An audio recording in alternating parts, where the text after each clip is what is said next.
So I'm just gonna read a few facts about Elon Musk. All right, just to let y'all know how much money and power and things that he got.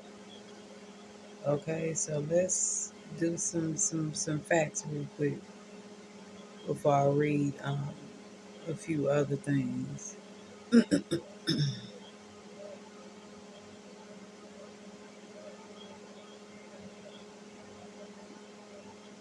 All right, Elon Musk. His name is Tristan Garland.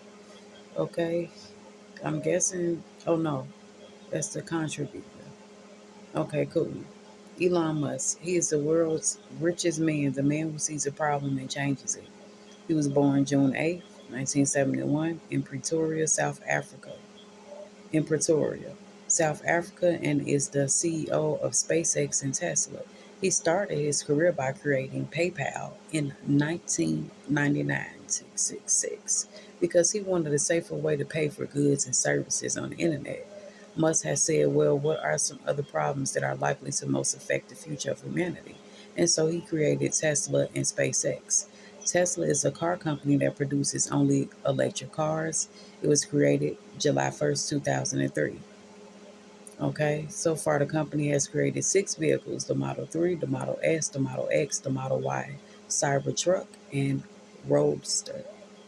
These vehicles are some of the most popular and best selling in their categories. Currently, the electric vehicle with the greatest range is the Tesla Roadster with a battery range of 1,000 kilometers at full charge.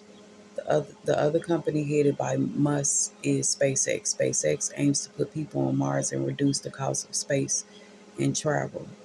And you know what's funny? These people know what's to come, what's going to happen, who's going to take over, when they're going to take over, how they're going to take over.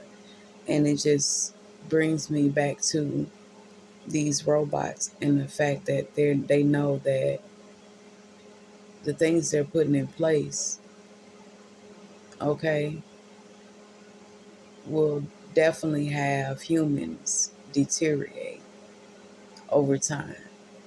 Okay, because everything they're putting in place is taking control.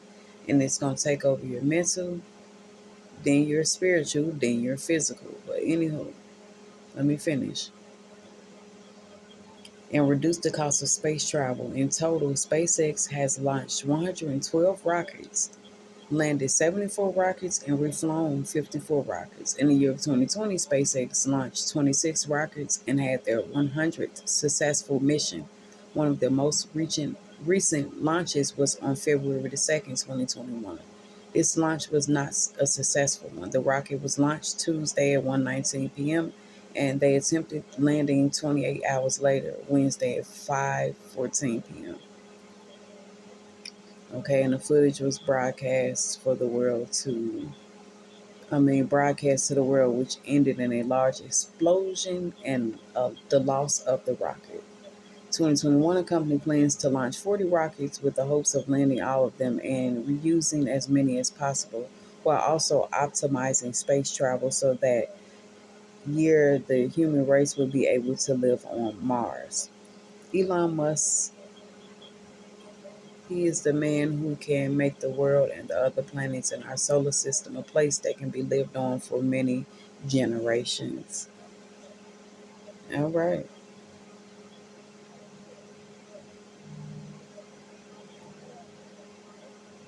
Ain't that something?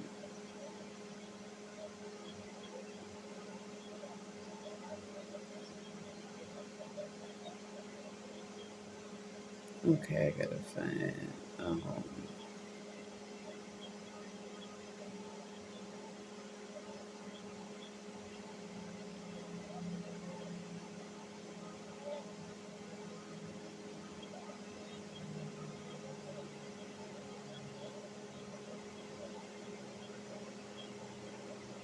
okay, so I want to read something real quick, y'all.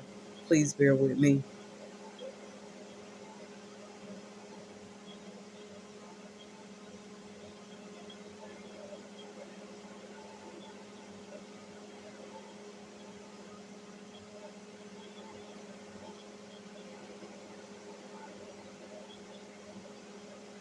An unassuming but competitive 40-year-old, Hazabis is regarded as the Merlin who will likely help conjure our AI children, like we're demons or something. The field of AI is rapidly developing, but still far from the powerful, self-evolving self-aware that hunts Musk. Facebook uses AI for targeted advertising, photo tagging, and curated news feeds. Microsoft and Apple use AI to power their digital assistants, Cortana and Siri. Google's search engine from the beginning has been dependent on AI. All of these small advances are part of the chase to eventually create flexible, self teaching AI that will mirror human learning. All right.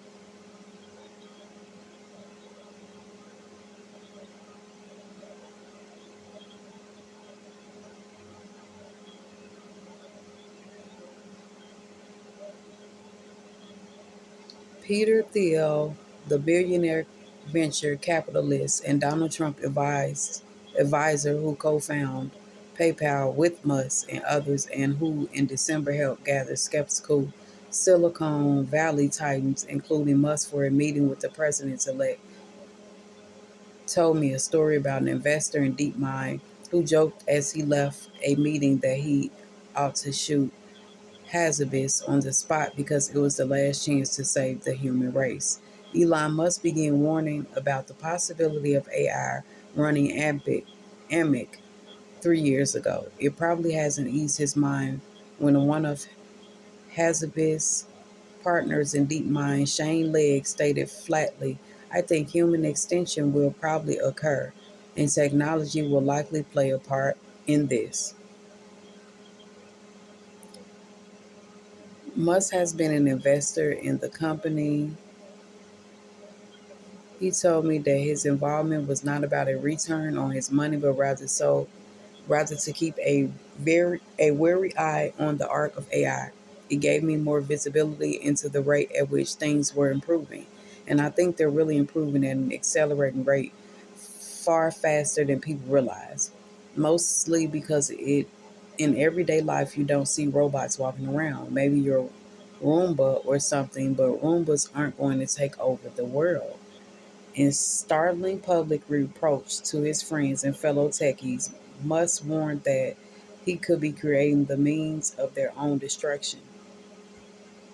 He told Bloomberg's Ashley Vance, the author of the biography Elon Musk, that he was afraid that his friend Larry Page, a co-founder of Google and now the CEO of its parent company, Alphabet, could have perfectly good intentions but still produce something evil by accident, including possibility a fleet of artificial intelligence enhanced robots capable of destroying mankind. All right. At the World Government Summit in Dubai in February, Musk again cooled the scary organic music, evoking the plots of classic horror stories.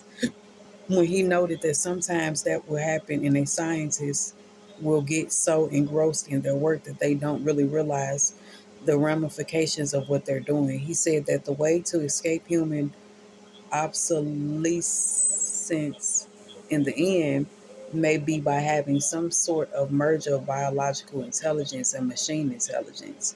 This Vulcan mind meld could involve something called a neutral lace, an injectable mash that will literally handwire your brain to communicate directly with computers.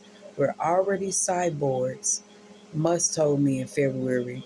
Your phone and your computer are extensions of you, but the interface is through finger movements or speech, which are very slow. With a neutral lace inside your skull, you will flash data from your brain wirelessly to your digital devices or to virtually unlimited computer power in the cloud. So now they want to hear and see our thoughts and visions in every move. For a meaningful partial brain interference, I think we're roughly 4 or 5 years away. Musk's alarming views on the dangers of AI first went viral after he spoke at MIT in 2014, speculating pre Trump that AI was probably humanity's biggest existential threat. He added that he was increasingly inclined to think that to think there should be some national or international regulatory oversight to Silicon Valley to make sure that we don't do something very foolish. He went on, with artificial intelligence, we are summoning the demon. You know all those stories where there's the guys with the pentagram and the holy water, and he's like, yeah, he's sure he can control the demon.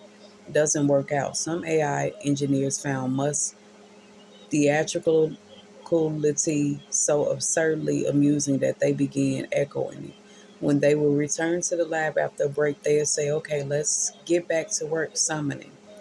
Musk wasn't laughing. Elon's crusade, as one of his friends and fellow tech big shots calls it, against unfettered AI had begun. I am the Alpha and the Omega, playing the Most High, the Creator.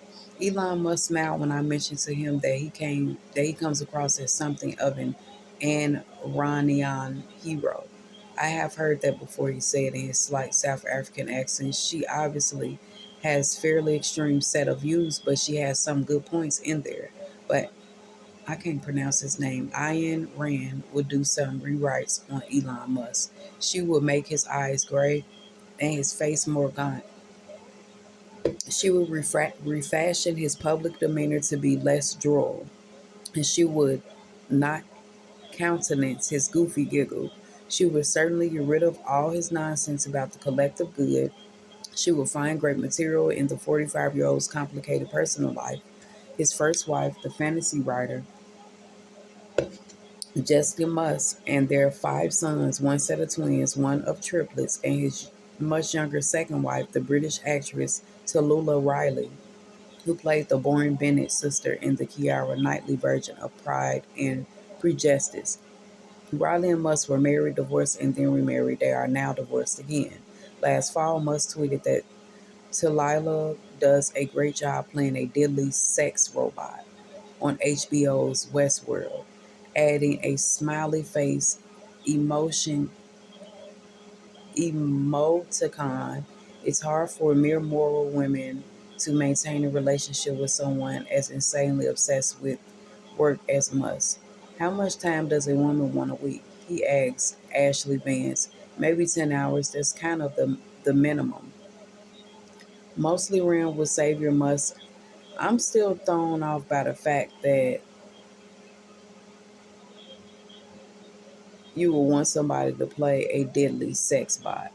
This goes back to the boy that I talked about on my channel who passed away, rest in paradise to his soul, because he had a relationship with a chatterbait or bot or whatever online, a personal relationship, and then took himself out with a strap and blew his shit out while the brother was standing there and everybody else was downstairs. This shit is dangerous. Like, do they not? Anywho, and it's sick. It's this very satanic. So let me just continue to read. I, I, In a tech universe full of skinny guys in hoodies whipping up bots that will chat with you and apps that can study a photo of a dog and tell you what breed it is, Musk is a throwback to Henry Ford and Hank Reardon in Atlas Shrugged. Reardon gives his wife a bracelet made from the first batch of his revolutionary metal as though it were made of diamonds. Musk has a chunk of one of his rockets mounted on the wall of his Bel Air house like a work of art. Musk shoots for the moon literally. He launches cost-efficient rockets into space in hopes to eventually inhabit the red planet. In February, he announced plans to send two space tourists on a flight around the moon as early as next year. He creates sleek batteries that could lead to a world powered by cheap solar energy. He forges gleaming steel into sinuous Tesla electric cars with such elegant lines that even the nitpicking Steve Jobs would have been hard pressed to find fault. He wants to save time as well as humanity. He dreamed up the Hyperloop, an electric magnetic bullet train in a tube which may one day whoosh travelers between LA and San Francisco at 700 miles per hour. When Musk visited Secretary of Defense Ashton Carter last summer, he mischievously tweeted that he was at the Pentagon to talk about a designing a Tony Stark style flying metal suit, sitting in traffic in LA in December, getting bored and frustrated. He tweeted about creating the Boring Company to dig tunnels under the city to rescue the populace from soul destroying traffic. By January, according to Bloomberg Businessweek, Musk had designed a senior SpaceX engineer to oversee the plan and had started digging his first test hole. Ooh,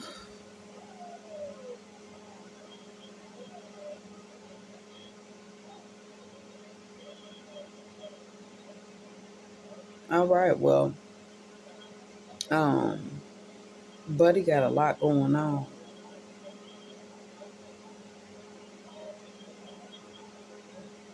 Let's see what else we get.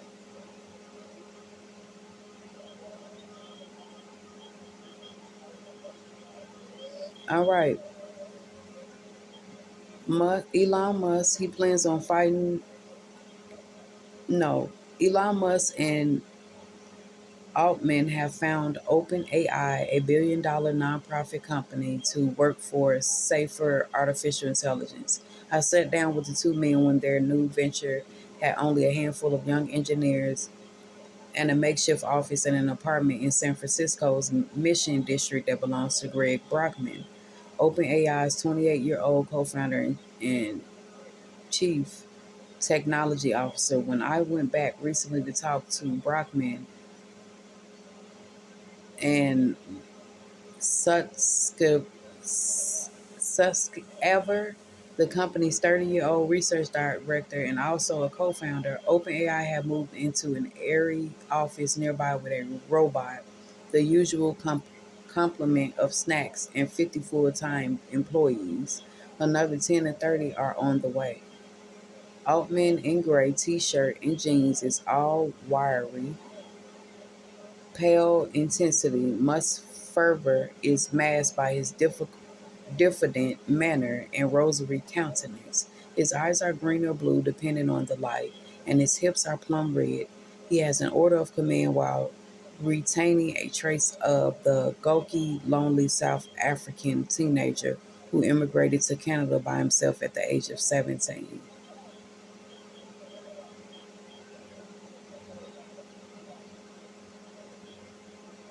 Okay. All right, but all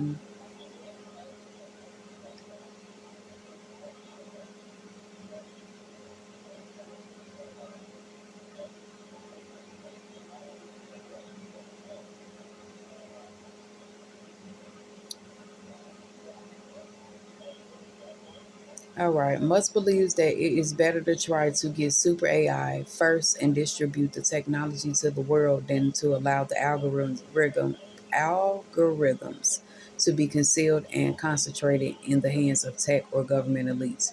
Even when the tech elites happen to be his own friends, people such as Google founders Larry Page and Sergey Brin, I've had many conversations with Larry about AI and robotics. Many must told me, and some of them have gotten quite heated.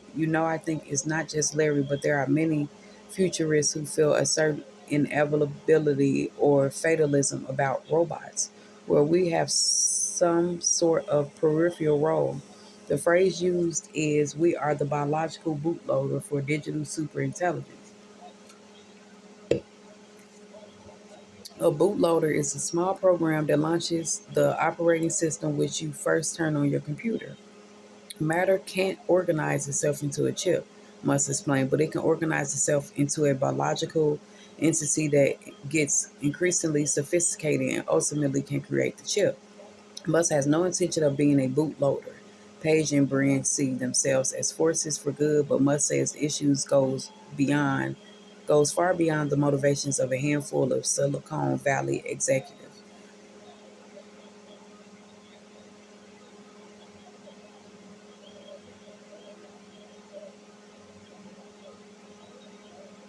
All right, I think that's enough because it's a lot of information on here, and I know I'm not going to be able to sit here and read all this. Yeah, let me see.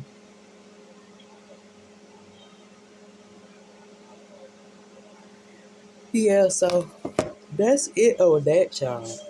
That's it. It's just I'm just trying to drop some jewels as to why I don't feel like things will get better. Just looking at the people who's in power and who is able to make the decisions that they're making. Okay, before you know it, we're gonna be underground, living in bunkers, hiding the fuck out. Like, or they gonna be running to space and hiding the fuck out from what the fuck is to come. They know what's to come. But anywho, that's it.